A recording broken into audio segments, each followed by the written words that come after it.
Hello అండి. Welcome to Srikala channel. ఈరోజు మీకు విజయవాడ ఫేమస్ చిట్టు పునుగులు ఇవి మన ఇంట్లోనే ఈజీగా టేస్టీగా ఎలా వేసుకోవాలో చూపిస్తాను. ముందుగా మన ఇంట్లో దోసపిండి ఉంటే ఆ దోసపిండితోనే పునుగులు వేసుకోవచ్చు. నేను దోసపిండి కోసం ఒక గ్లాసు మినపప్పుకి 2 గ్లాసులు రేషన్ బియ్యం తీసుకొని శుభ్రంగా వాష్ చేసి 6 అవర్స్ నానబెట్టుకొని గ్రైండ్ చేసుకున్న తర్వాత 8 అవర్స్ పులియబెట్టి తీసుకున్న పిండి అండి. దీంట్లో ఒక స్పూన్ మైదా యాడ్ చేసుకొని తగినంత సాల్ట్ యాడ్ చేసుకొని బాగా మిక్సింగ్ చేసుకోవాలండి. నేను బేకింగ్ సోడా కానీ ఏమీ మిక్సింగ్ చేయలేదు. ఆల్రెడీ పులియబెట్టిన పిండే కాబట్టి పునుగులు వేసుకోవడానికి బాగానే వస్తున్నాయి. చాలా టేస్ట్గా ఉంటాయండి. బాగా మిక్సింగ్ చేసుకున్న తర్వాత స్టవ్ మీద బాండీ పెట్టి తగినంత ఆయిల్ వేసి ఆయిల్ మరిగిందో లేదో ఒక పునుగు వేసుకొని చూడవచ్చు. ఆయిల్ మరిగిందండి. ఇప్పుడు పిండితో పునుగులు వేసుకుందాం.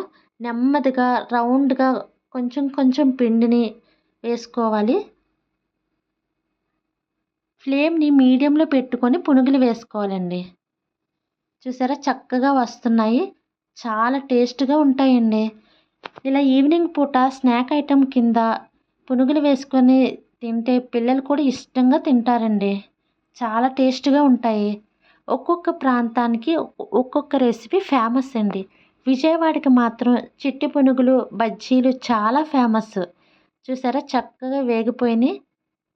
అలాగే మిగిలిన పిండితో కూడా పునుగులు వేసుకుందాం. దీనికి కాంబినేషన్గా టమాటా చట్నీ చాలా బాగుంటుందండి. అది కూడా ఎలా ప్రిపేర్ చేసుకోవాలో నేను చూపిస్తాను. ఇలా పునుగులు అన్నీ వేసుకున్న తర్వాత పక్కకి తీసుకొని పెట్టుకొని ఇదే ఆయిల్తో మనం టమాటా చట్నీ కూడా తయారు చేసుకుందాము. టమాటా చట్నీ కోసం నేను 3 టమాటాలు పండిని తీసుకొని కొంచెం చింతపండు 4-5 పచ్చిమిర్చిని తీసుకున్నానండి.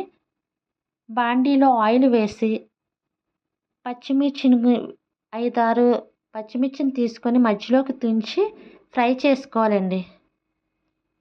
పచ్చిమిర్చిని యాడ్ చేస్తున్నాను. కొంతసేపు ఫ్రై చేసుకోవాలి. ఇలా కలుపుకుంటూ ఉండాలి. పచ్చిమిర్చి ఫ్రై అయిపోయినాయండి. ఇప్పుడు టమాటాలని యాడ్ చేద్దాము. టమాటాలు యాడ్ చేసిన తర్వాత దాంట్లోనే కొంచెం చింతపండుని కూడా యాడ్ చేసుకోవాలి. వాటర్ యాడ్ చేసుకుంటే చట్నీ కొంచెం పలుచగా వచ్చి పునుగుల్లోకి బాగుంటుంది. నేను గట్టి చట్నీ చేసుకుంటున్నాను. జీలకర్ర, వెల్లుల్లిపాయలు, పచ్చిమిర్చి తీసుకొని మిక్సీ పట్టుకోవాలండి చట్నీ. అంతే టమాటా చట్నీ రెడీ అయిపోయింది. పునుగులు రెడీ అయిపోయినాయండి. చాలా టేస్ట్గా ఉంటాయి ఉల్లిపాయలు టమాటా చట్నీతో తింటే. నా వీడియో నచ్చింది అనుకుంటున్నానండి. నచ్చితే లైక్ చేసి షేర్ చేసి సబ్స్క్రైబ్ చేసుకోండి. Thank you.